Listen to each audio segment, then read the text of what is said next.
Macherla MLA Pinnelli Ramakrishna Reddy అరెస్టుపై high court ఆదేశాలను రద్దు చేయాలంటూ తెలుగుదేశం ఏజెంట్ నంబూరు శేషగిరిరావు సుప్రీంకోర్టును ఆశ్రయించారు.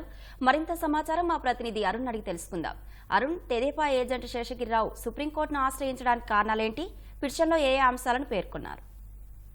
అశ్విని, సుప్రీంకోర్టుకు మాచర్లలో పిన్నెల్లి రామకృష్ణారెడ్డి హింస జరిగినటువంటి మాచర్లలో గత నెల 13వ తేదీన జరిగినటువంటి ఎన్నికల హింసలో ప్రధానమైనటువంటి బాధితుడిగా పిన్నెల్లి రామకృష్ణారెడ్డి ఈవీఎం ను పగలగొడుతుంటే అడ్డుకోపోయినటువంటి తెలుగుదేశం కార్యకర్త శేషగిరిరావు సుప్రీంకోర్టులో రెండు పిటిషన్లు దాఖలు చేశారు. ఒకటి, ఈవీఎం ను ధ్వంసం చేసిన ఘటనలో తనపై హింసాత్మక పరమైనటువంటి దాడికి పాల్పడి హత్యాయత్నానికి పాల్పడ్డారని చెప్పి ఆ కేసులో పిన్నెల్లి రామకృష్ణారెడ్డిపై కేసు నమోదు చేయడంలో ఆలస్యం జరిగింది. దాంతో పాటుగా కేసు నమోదు చేసిన తర్వాత కూడా ఎన్నికల కౌంటింగ్ ను అనేటువంటి విషయాన్ని అడ్డం పెట్టుకొని హైకోర్టు పిన్నెల్లి రామకృష్ణారెడ్డికి అరెస్ట్ నుంచి జూన్ 6వ తేదీ వరకు అరెస్ట్ నుంచి మినహాయింపు ఇస్తూ ఆదేశాలు జారీ చేసిందని.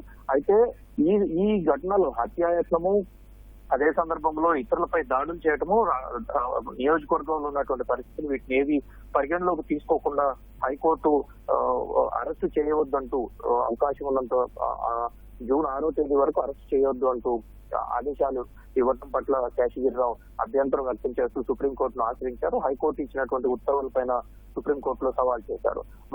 అదే సందర్భంలో ఈవీఎం ఘటనకు పాల్పడి ప్రధానమైనటువంటి ఎన్నికలకు సంబంధించినటువంటి విషయంలో ఈవీఎంలు అనేది రకమైనవి. ఘటనలో ఈవీఎం ను పగలగొడుతున్నప్పుడు సీసీటీవీలో ఫుటేజ్ నమోదైందని, అదే సందర్భంలో పూర్తి స్థాయి స్పష్టమైనటువంటి ఆధారాలు ఉన్నప్పటికీ స్థానిక యంత్రాంగం, ముఖ్యంగా వీఆర్ఓ ఇచ్చినటువంటి ఫిర్యాదులో ఎమ్మెల్యే పేరు గాని ఎమ్మెల్యే అనుచరుల పేరు గాని ఆ రోజు ఆ ఘటనకు పాల్పడినటువంటి వారికి సంబంధించినటువంటి వివరాలు కానీ ఏవీ లేకుండానే ఫిర్యాదు చేశారని, ఆ ఫిర్యాదును ఆధారం చేసుకుని రాష్ట్ర హైకోర్టు పిన్నెల్లి రామకృష్ణారెడ్డిని అరెస్ట్ చేయొద్దంటూ మరొక ఆదేశం ఇచ్చిందని.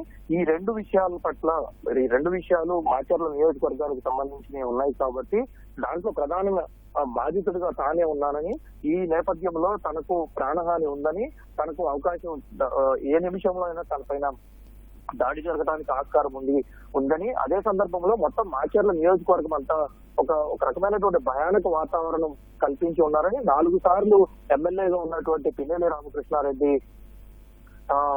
గత నెల 13వ తేదీన ఈ స్థాయిలో హింసకు పాల్పడటంతో పాటు మొత్తం నియోజకవర్గం అంతా ఒక రకమైనటువంటి హింసాత్మక వాతావరణాన్ని క్రియేట్ చేసి పెట్టారు. కాబట్టి రేపు 4వ తేదీన జరిగేటువంటి ఓటింగ్ సంబంధించినటువంటి కౌంటింగ్ ప్రక్రియలో పిన్నెల్లి రామకృష్ణారెడ్డి స్వయంగా హాజరైతే నియోజకవర్గం మొత్తం హింసాత్మక ఘటనలు, ఒక రకమైన భయానక వాతావరణము, ప్రతిపక్షాలు ఎవరు బయటకు తిరిగే పరిస్థితి లేకుండా, ప్రతిపక్షాలకు సంబంధించినటువంటి వ్యక్తులు ఎవరు బయట కనిపించే పరిస్థితి లేకుండా పోతుంది. కాబట్టి పిన్నెల్లి రామకృష్ణారెడ్డిని దీనికి దూరంగా ఉంచాలని, అరెస్టు నుంచి ఎటువంటి మినహాయింపులు ఇవ్వద్దు అంటూ రెండు వేర్వేరు పిటిషన్లను ఈ ఘటనలో ప్రధానమైనటువంటి బాధితుడిగా ఉన్న నంబూరి శేషగిరిరావు సుప్రీంకోర్టులో పిటిషన్ పైన సుప్రీంకోర్టు సోమవారం విచారణ చేపట్టబోతోంది. ప్రధానంగా రాష్ట్రంలో హింస చోటు చేసుకున్నటువంటి ఘటనల్లో మాచర్ల ప్రధానమైనటువంటి అంశంగా ఉంది. అదే సందర్భంలో నియోజకవర్గంలో ఎక్కడ తిరిగే పరిస్థితి లేదు, హింసాత్మక ఘటనలతో పాటు భయానకమైనటువంటి వాతావరణం ఉంది, సామాన్యులు ఎవరు బయట తిరిగే పరిస్థితి లేదు అనేటువంటి విషయాలన్నింటినీ సుప్రీంకోర్టులో దాఖలు చేసిన పిటిషన్ లో శేషగిరిరావు పేర్కొన్నారు. హైకోర్టు ఈ కొన్ని ముఖ్యమైనటువంటి అంశాలను పరిగణలోకి తీసుకోలేదు కాబట్టి ఈ అంశాలన్నింటినీ, ఈవీఎం పగలగొట్టిన ఘటనలో ఉన్నటువంటి సాక్ష్యాలు, అదే సందర్భంలో తనపైన హత్యాయత్నానికి పాల్పడినటువంటి ఆధారాలన్నీ ప్రస్తుతం బయట ప్రపంచంలో ఉన్నాయి, కోర్టు ముందు ఉంచాం కాబట్టి వాటిని పరిగణలోకి తీసుకొని పిన్నెల్లి రామకృష్ణారెడ్డి అరెస్టుకు మినహాయింపు ఇవ్వొద్దని హైకోర్టు ఇచ్చినటువంటి ఆదేశాలను కొట్టివేయాలని చెప్పి శేషగిరిరావు పిటిషన్ దాఖలు చేశారు. అశ్విని, ధన్యవాదాలు అరుణ్.